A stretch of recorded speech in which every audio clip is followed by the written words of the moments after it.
Democratic आज़ाद party के जो है पत्ते बिखर रहे हैं और जिस तरीके से डेमोक्रेटिक आज़ाद पार्टी से कई सारे ऐसे लीडर जो हैं बाकायदा तौर पर अलहदगी इख्तियार कर रहे हैं और कांग्रेस पार्टी के साथ वापस ज्वाइन कर रहे हैं। आज जो है खबर निकल के सामने आई जिसमें ये बताया गया है कि कई सारे ऐसे सीनियर लीडर जिन्होंने कांग्रेस से अलहदगी इख्तियार करके आम डेमोक्रेटिक आज़ाद पार्टी का जो है दामन थामा था, आज एक बार फिर से उन्होंने जो है कांग्रेस घर वापसी की है। सबसे पहले हमारे साथ बातचीत करने के लिए मौजूद है डॉक्टर जांजेब सरवाल जी। सबसे पहले आपसे समझने की कोशिश करेंगे, घर वापसी हो रही है और जिस तरीके से अगर देखें तो करीबन 1 या 2 या 3 महीने बाद जो है कांग्रेस पार्टी में वो लीडर्स वापस जा रहे हैं जो कि कांग्रेस पार्टी में बहुत बड़ा नाम थे। किस तरीके से देखेंगे आप? जी ये सभी नेता जो थे जी ये हॉलीडेज पे थे, छुट्टी मनाने के लिए गए हुए थे। छुट्टियां खत्म, आज से ऑन ड्यूटी फिर से शुरू हो गए हैं। रहा सवाल जिस पार्टी का आप नाम ले रहे हैं, जहां से ये लोग आए हैं जी, तो उस पार्टी को लेकर मुझे अफसोस हो रहा है। अफसोस इसलिए हो रहा है कि ये हिंदुस्तान की पहली सियासी जमात है जिसको चुनावी निशान मिलने से पहले, पार्टी सिंबल मिलने से पहले पार्टी खत्म हो गई। आपको लगता है डेमोक्रेटिक आज़ाद पार्टी जो खत्म हो गई यहीं से? ये मुझे क्या लगता है, ये तो आया है।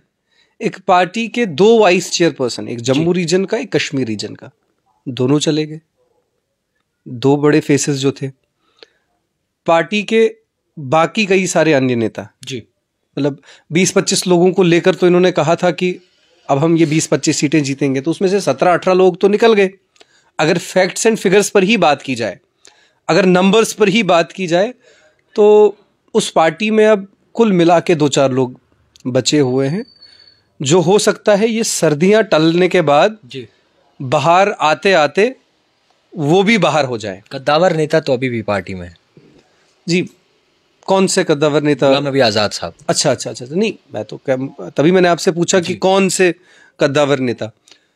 अकेले हो सकता है वो बहुत बड़ा रिवॉल्यूशन ले आए जी। पूरा रिस्पेक्ट और रिगार्ड से आज़ाद साहब के लिए मेरे दिल में ऐसी कोई बात नहीं है, पर आज़ाद साहब को भी अब ये समझ जाना चाहिए कि जिस टास्क के लिए उनको नागपुर से भेजा गया था, अब वो उस टास्क को पूरा नहीं कर पाएंगे। उनको भी जल्द अज जल्द अब बोरिया बिस्तरा बांध लेना चाहिए, क्योंकि जम्मू कश्मीर के पॉलिटिकल सिनेरियो में अब उनकी पार्टी की कोई जगह नहीं बची है। आप कहते हैं कि नागपुर से और दिल्ली से जो है उनको चलाया जाता है, तो उनके लीडर्स का ये कहना है अगर हम दिल्ली से कोई कंट्रोल होता या फिर दिल्ली से हमें आदेश मिलता तो हमारी पार्टी का नाम आसानी से बन जाता, कोई दिक्कत ना आती, लोगों में प्रॉब्लम ना आती, नाम में प्रॉब्लम ना आती। तो किस तरीके से आप ये तकाजा लगा रहे हैं? ये आपने पहले कहा कि उनकी पार्टी के लीडर्स कहते हैं, आप अपने स्टेटमेंट को ऐसे करेक्ट करिए कि उनकी पार्टी के लीडर्स कहते थे जी। अब तो वो पार्टी के लीडर्स वहां रहे ही नहीं जो कहते भी होंगे जी। तो अब इस पार्टी को जरूरत भी नहीं है नाम सुधारने की या सिंबल लाने की, क्योंकि मुझे लगता नहीं है कि चुनाव के आने तक ये पार्टी खुद भी कहीं बचेगी। लगता है गुलाम नबी आज़ाद साहब ही घर वापसी करेंगे। जब भी आज़ाद साहब को ये लगे कि अब उनको ये लुका छुपी वाला बी टीम का रोल प्ले कर रहे हैं, बीजेपी को इनडायरेक्टली फायदा दिलाने का काम कर रहे हैं, जब भी उनको ये लगे कि अब मुझे अंधकार से उजाले की तरफ आना है, जब भी उनको लगे कि अब मुझे गलत से सही की तरफ वापस आना है, तो आज़ाद साहब कभी भी 5 रुपए की पर्ची कांग्रेस पार्टी की बेसिक मेंबरशिप की कटवा के जी कभी भी कांग्रेस पार्टी में आ सकते हैं। हम उनका हार्दिक स्वागत करेंगे। 5 रुपए की पर्ची कटवाना आज़ाद साहब को जरूरी है, हालांकि कांग्रेस के एक अहम नेता भी रह चुके हैं। नहीं, देखिए, हो सकता है हाईकमांड उनको रिलैक्सेशन दे दें। मैं तो कांग्रेस पार्टी का कार्यकर्ता होने के नाते आपसे ये बात कर रहा हूं कि जो प्रोसीजर है कांग्रेस पार्टी में आने का जी, कि पहले तो आप विचारधारा को समझिए, फिर उस विचारधारा को अडॉप्ट करिए। ऐसे तो कई सारे लोग हैं जो दिल से कांग्रेसी हैं, जिन्होंने कांग्रेस पार्टी की विचारधारा को समझा है, कांग्रेस पार्टी की विचारधारा को माना है, पर डायरेक्टली पॉलिटिकल पार्टी में ज्वाइन नहीं करते हैं, इनडायरेक्टली विचारधारा के साथ चलते हैं। तो ऐसे लाखों करोड़ों लोग हैं इस देश में। फिर एक प्रोसीजर आता है कि ऑफिशियली पार्टी ज्वाइन करना। तो ऑफिशियली पार्टी ज्वाइन करने का प्रोसीजर मैं जनता के सामने रख रहा हूं कि 5 रुपए की पर्ची कटवा के जब मर्जी देश के आम नागरिक की तरह आप कांग्रेस पार्टी में आ सकते हैं। कांग्रेस पार्टी का प्रत्येक कार्यकर्ता दिल खोल के पूरे मान सम्मान के साथ आपका स्वागत करेगा। हालांकि जो डेमोक्रेटिक आज़ाद पार्टी में बचे हुए लीडर्स हैं, क्या लगता है कि आने वाले वक्त में वो भी घर वापसी कर सकते हैं? मैंने आपको पहले ही कहा कि अभी सर्दियां हैं, अंदर बैठे हुए हैं, बाहर आते आते वो भी बाहर आ जाएंगे, बेफिक्र रहिए आप। डेमोक्रेटिक आज़ाद पार्टी के लीडर्स यूं भी कहते थे कि कांग्रेस खोखली हो चुकी है और कांग्रेस में अभी कोई भी वैसा जान छिड़कने वाला लीडर बचा नहीं है, कांग्रेस का नामो निशान नहीं है। तो अब किस तरीके से देखेंगे इसे? देखिए, जब ये बातें चली थी तो मैंने तब भी कहा था कि कांग्रेस पार्टी किसी नेता के दम पे नहीं, कांग्रेस पार्टी लाखों करोड़ों कार्यकर्ताओं के दम पर खड़ी है। कांग्रेस पार्टी अपनी विचारधारा को लेकर खड़ी है। सो मैं आज भी इस बात पे कायम हूं कि कांग्रेस पार्टी को जिंदा रखने के लिए लाखों करोड़ों कर्मठ कार्यकर्ता कल भी मैदान में थे, आज भी मैदान में है और कल भी मैदान में रहेंगे। इंतखाबात आने वाले हैं, भारत जोड़ो भी चल रहा है बड़े उरूज से, क्या एक्सपेक्टेशंस हैं आपको इंतखाबात की? जी देखिए, भारत जोड़ो यात्रा का इम्पैक्ट भारत के पॉलिटिकल सिनेरियो में और जम्मू कश्मीर के पॉलिटिकल सिनेरियो में भी देखा जा रहा है कि जिस तरह से लाखों की भीड़ इस यात्रा को ज्वाइन करके, इस सोशो पॉलिटिकल मूवमेंट को ज्वाइन करके ये चीज़ समझ रही है कि इस देश में जो ताकतें राज कर रही हैं वो नफ़रत फैला रही हैं, विभाजन कर रही हैं।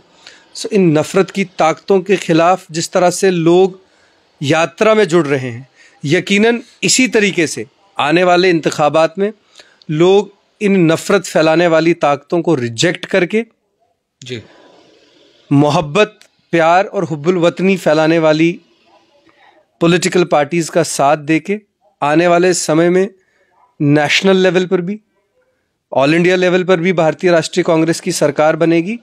और जब भी भारतीय जनता पार्टी का डर चुनाव हारने का जम्मू कश्मीर से ख़त्म हो जाएगा और वो यहाँ पर चुनाव करवाएंगे, उस दिन यहाँ पर भी भारतीय राष्ट्रीय कांग्रेस की पूर्ण बहुमत के साथ सरकार बनेगी। एक आखिरी और अहम सवाल, डॉक्टर फारूक अब्दुल्ला साहब जो है राहुल गांधी से मिलते हुए दिखे, भारत जोड़ो में जो है बाकायदा तौर पर हिस्सा लेते हुए दिखे। हालांकि आशंका ये भी है तारिक आमी साहब हो या फिर महबूबा मुफ्ती हो, वो भी जल्द ही दिखें।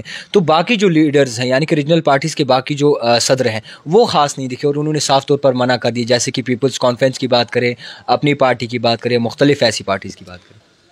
जी, वो जिन पार्टीज़ की आप बात कर रहे हैं वो तो वही नागपुर गैंग वाली पार्टीज़ हैं।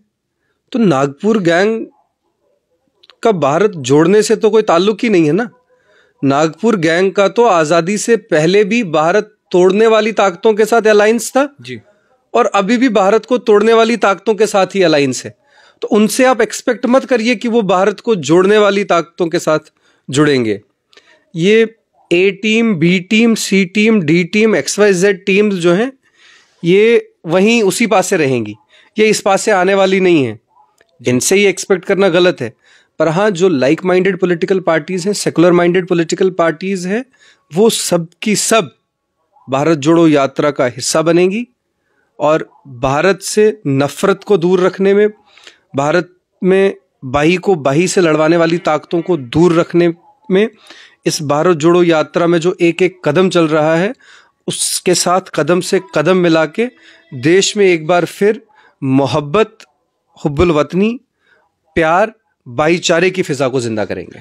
खैर, जिस तरीके से डेमोक्रेटिक आज़ाद पार्टी कहीं ना कहीं जो है कमज़ोर पड़ रही है और कांग्रेस वापस से मजबूत दिखती हुई नज़र आ रही है, आने वाले वक्त में क्या होगा डेमोक्रेटिक पार्टी का हाल, डेमोक्रेटिक आज़ाद पार्टी का हाल और क्या रहेगा कांग्रेस का हाल, ये वक्त ही जाने। तब तक के लिए आप देखते रहिए द टाइपराइटर जावेद खान के साथ।